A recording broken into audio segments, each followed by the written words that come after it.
Good afternoon, Saintlanders. How are you? We trust that you are very well in these interesting times. The words envy, jealousy, and covetousness are used interchangeably in English, but they mean very different things. To envy is I may envy somebody's wealth. I may see their wealth and I might wish that I had such wealth. And it ends there. That's what envy is. It is not necessarily a negative thing. To covet is bad. And that's why that is the word used in the twice in the Ten Commandments. Thou shalt not covet thy neighbor's wife, thou shalt not covet thy neighbor's goods. Thou shalt not. That means you want them for yourself. If somebody robs you or if steals from you, if somebody cheats you on a bill, for instance, it's because they covet your wealth for themselves. What you've worked for, what you've produced, what you've earned. Jealousy is something else.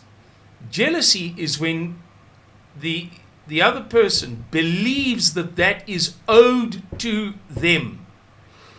Jealousy, for instance, in the Bible, the Lord says, I am a jealous God.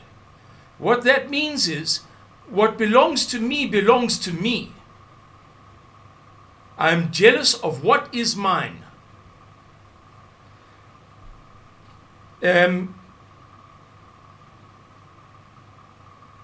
Recently, Julius Malema made a video which many of you may have seen, many of you will have seen, in which he talks about corruption being a white thing, that he distinctly implies. He says it's a white thing.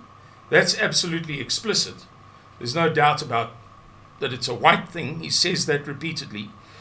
And that blacks are not corrupt, that they had to learn corruptness from whites.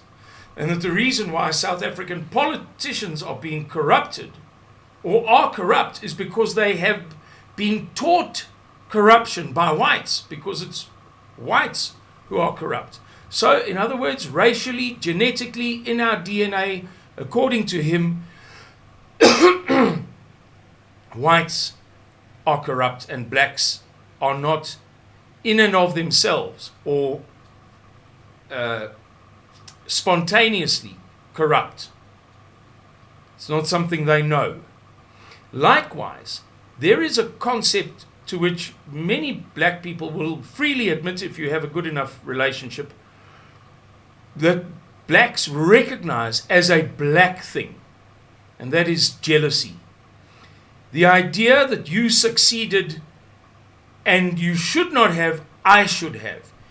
And if you, like me, I left home under a cloud. My dad gave me an ultimatum, and little punk that I was, I took it.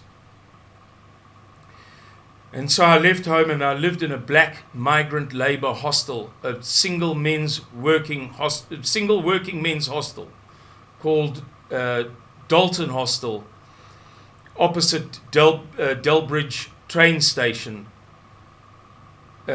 just outside Durban, right next to the N2.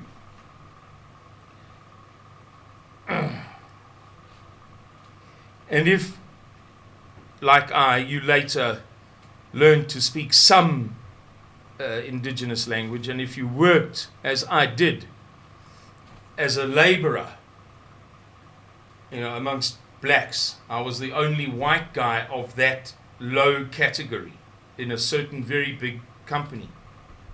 You get to develop relationships that allow you to gain an insight into alien cultures that you would never otherwise get. You just wouldn't. You don't get that by visiting a township or by having workers or by employing a maid or a gardener or whatever.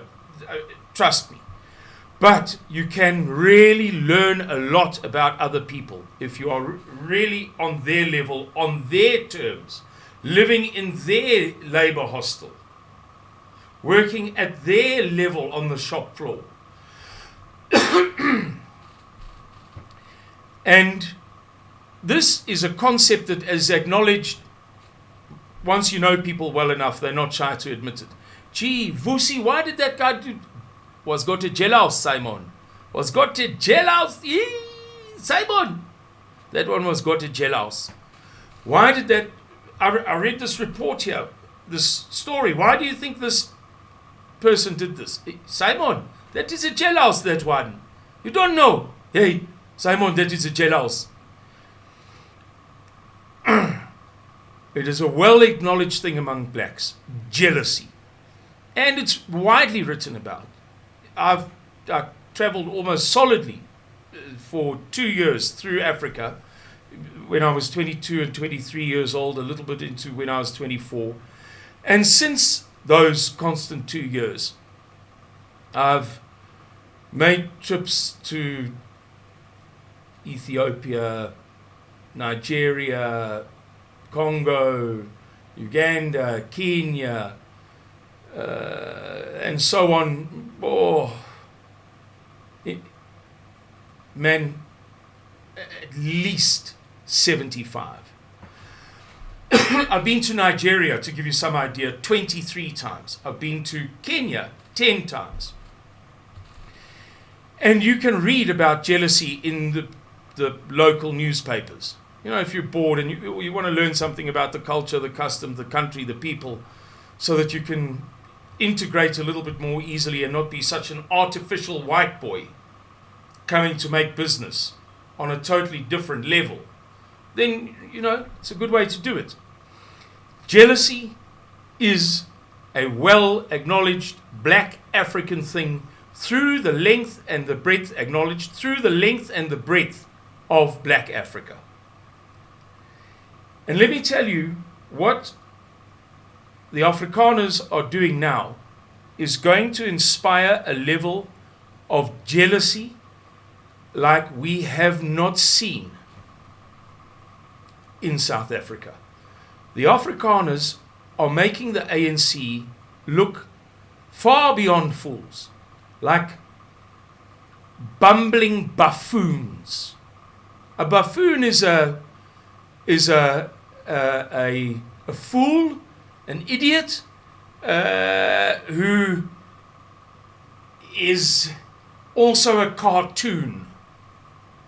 A buffoon implies cartoonish, a cartoonish stupidity.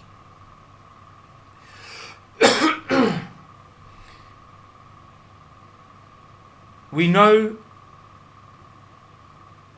I'm going to give you isolated examples. And let me begin with one of the most relevant to the present circumstances of South Africa. Consider what K.W. Miller has been saying in recent days about the ANC preparing in the sense of fomenting, inspiring, agitating, fomenting, not fermenting,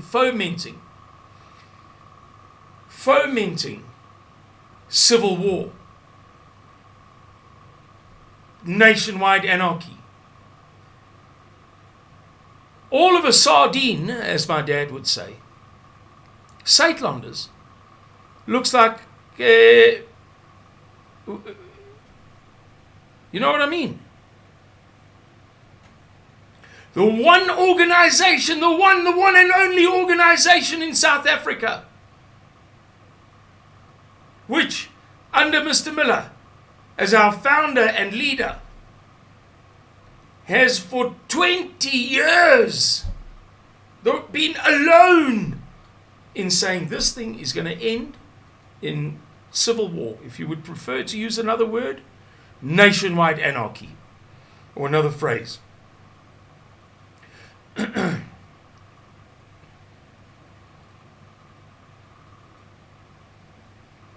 Other examples.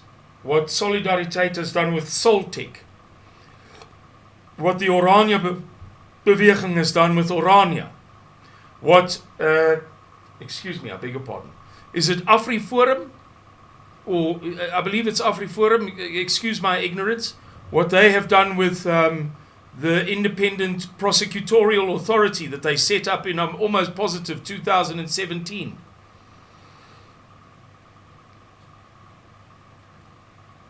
While the rest of the country fails in those areas, fails and deteriorates, the CVO, the Christian Christelike Volksonderwys, the CVO school in Orania, it was nothing some years ago. I believe that this year's enrollment is 350. Yeah, in the middle of the Karoo. Started from nothing.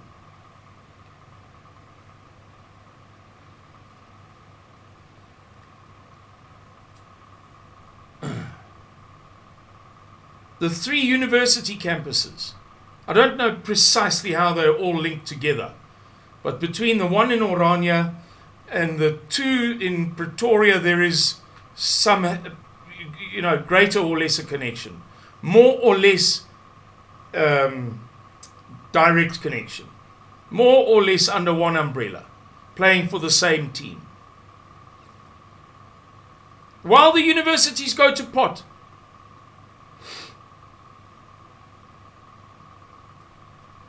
you've got Suidlanders growing and growing and growing and growing in strength, improving, bettering all of the time.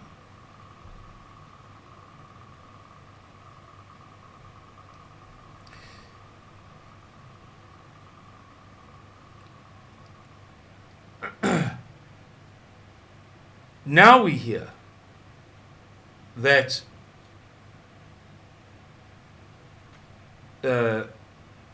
this nexus, I don't understand it fully, so I'm hesitant. I think I could say it accurately, but I'm also kind of unsure of how all of the relationships work.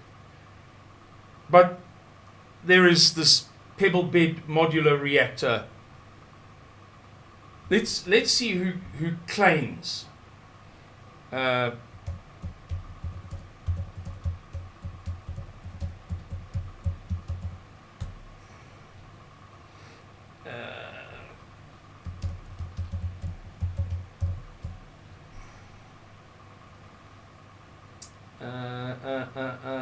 Come on, man.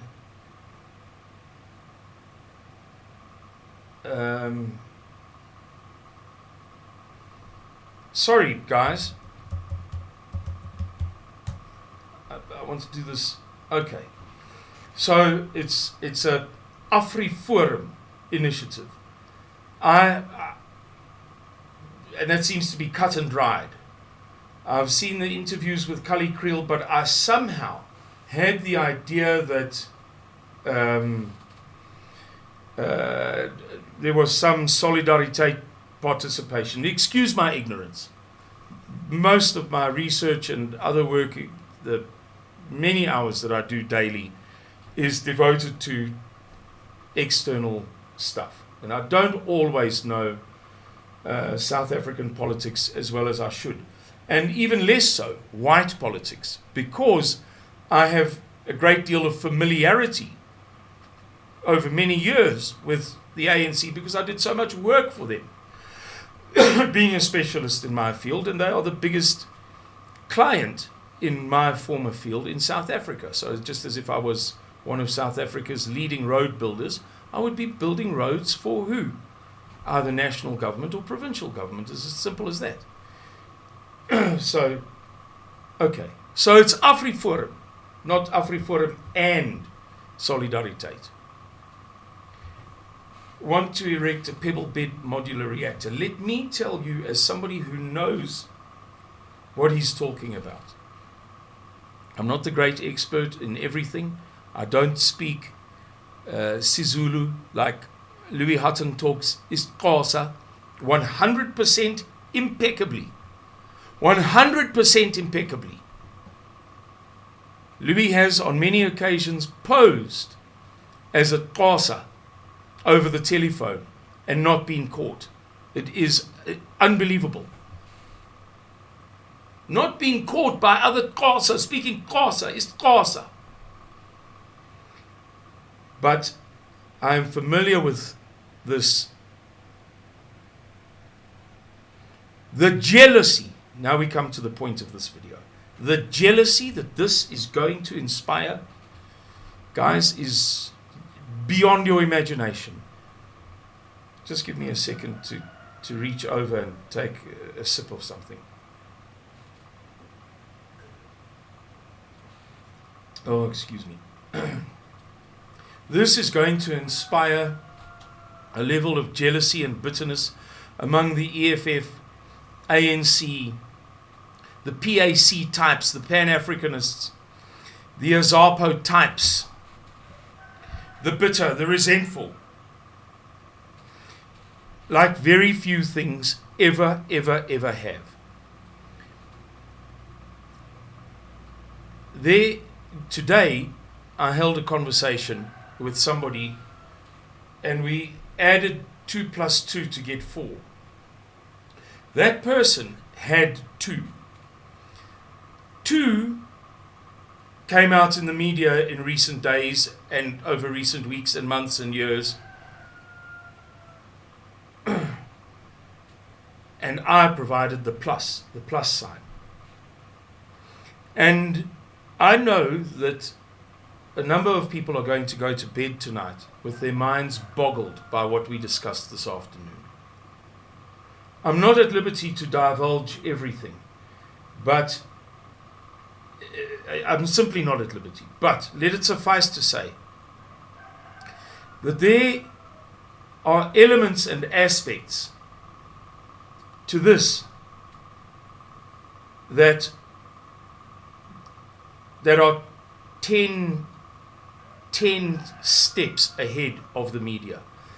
I research from morning to night. I will usually wake up quite early, and I'll lie in bed for a long time doing WhatsApps and carry on through much of the day and into the evening. And so I'm reading, watching videos, following up on things, checking what's on Zero Hedge, checking. And I'm telling you that even the investigative news media of South Africa doesn't have a clue what these oaks have got up their sleeves. And what you've seen on Nispod, Isak, the big guy on Nispod, I think he's adorable. A wonderful person, I think.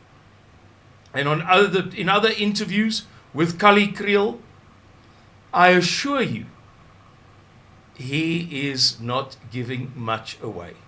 It sounds like he's opened the hall with all the jewels in it. Imagine if he was some ancient king and you were sent as an emissary by your king to have a chat with him, and he wanted to show off to you, and he said, well, come and have a look at what a superstar I am. You can go back and tell your king, you mustn't mess with me.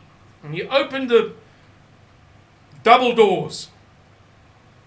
You looked and you thought, gracious me, trust me. That's just the display cabinet. It's only to trick you. It's only to keep cards up his sleeve. What appears to be an incredible revelation is, in fact, a red herring. In other words, it's intended to misdirect. Another phrase in English that means exactly the same thing, although it's usually used in a different context, although it means precisely the same thing, is a straw man. A straw man argument is an argument that's meant to get you off the real subject. If we're having an argument and you're winning the argument, I might say, yeah, but last week, and I might catch you, and you might, but I might be doing it purely because I'm uncomfortable with how our real matter is progressing. You're winning. So I make it about something else. So I redirect or misdirect.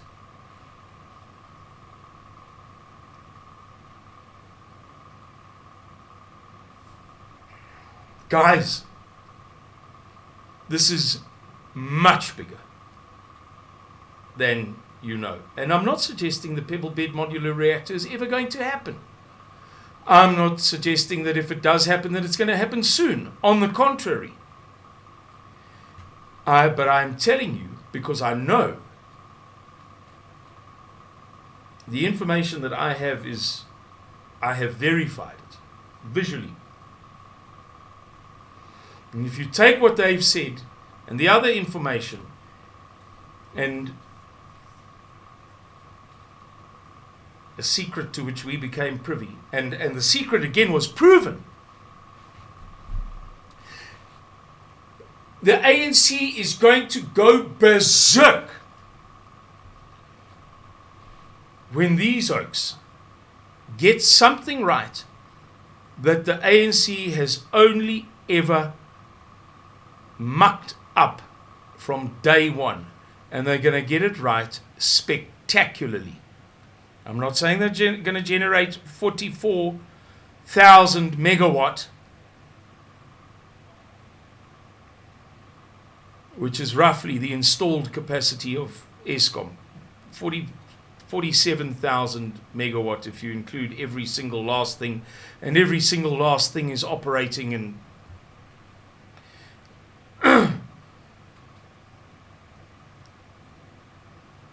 not saying that. They might begin with, who knows? But we have a rough idea. We have a rough idea. And it is going to be a thorn in the side of the African National Congress like you can't believe. So the purpose of this video is to direct your eyes into the successes of people like Suidlanders in our niche, doing something that nobody else is preparing for civil war. Lawfully, decently, respectably. Here we've got this K.W. Miller acting for the IMF, the World Bank, who knows what. Some people say, they claim that he has certainly got CIA connections. I don't know, I wasn't there. I saw something that I know, a certain sign, a certain signal, not that I think, that I know, that certainly puts him in one camp. So you don't have to like him. I'm not saying I like him. I probably know more detrimental stuff about him because I saw something highly unusual that I know, that I'm intimately familiar with, that I saw my whole childhood long. I was born and raised a Roman Catholic. I don't think I know. I was the second longest serving altar boy. You know the guys who help the priests? They wear the dresses, the little boys that wear the dresses? In our church. I know. So you cannot, with respect, because just in case you think I'm being facetious, I can't tell you how many people have tried to reveal to me, sending me messages that we've figured it out, Simon, we've figured it out. We know he's this and we know he's that and we know he's the next thing. I don't know.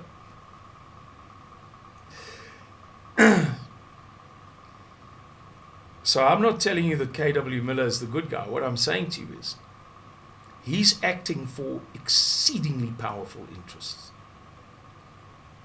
And he has access to knowledge that he could use to direct or misdirect.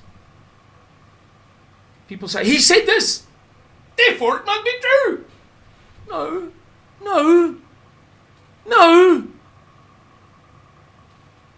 How people get caught like that every single time, I will never understand, as long as I live. How it is that some people get caught every single time every single time that somebody tells them something negative about somebody else. He said it, therefore it's got to be true. What, are you mentally retarded?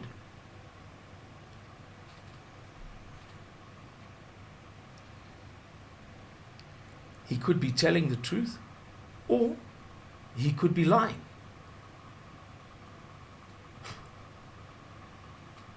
If it's in the interests of the World Bank that may have, let's say, through one way or another, one route or another,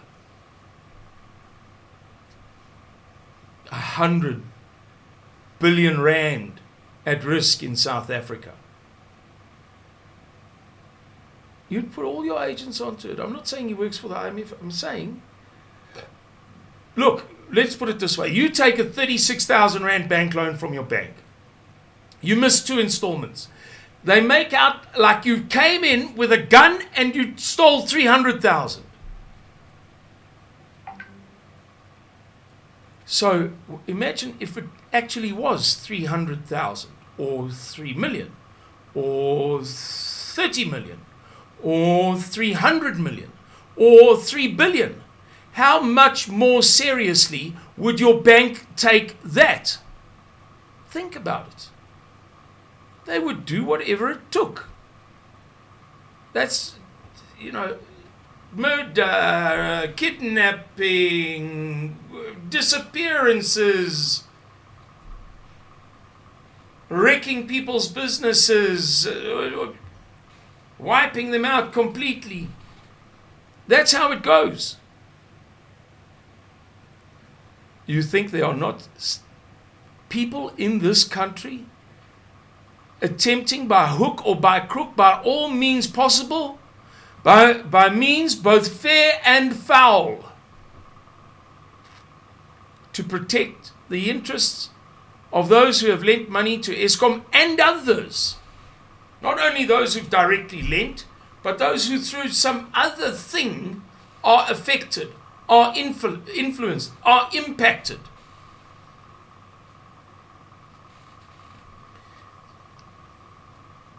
But the fact remains that Suidlanders is well positioned, just as this character who has come out right out of the blue is saying, boys, the game is almost on.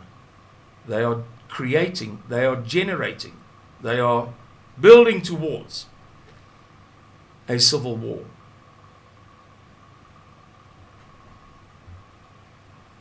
There's a lot to say about this subject. A hang of a lot. And let me tell you,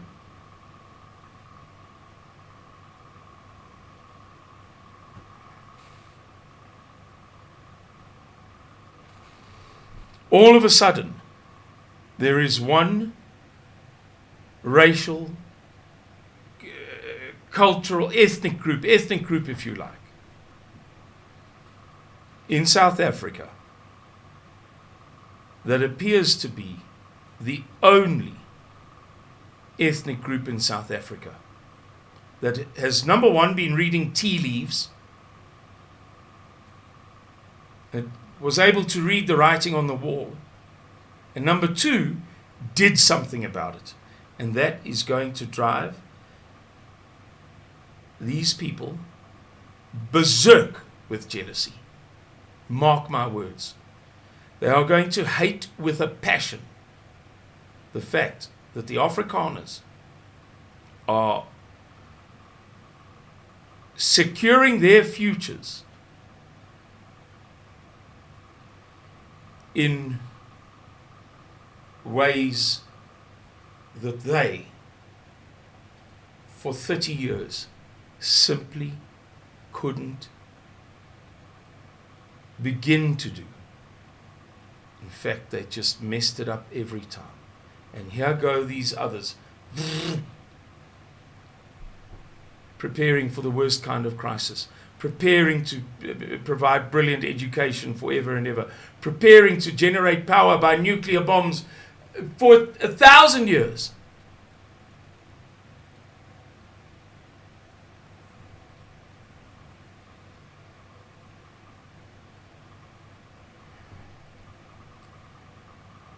Mark my words when I tell you that this story is going to get very interesting.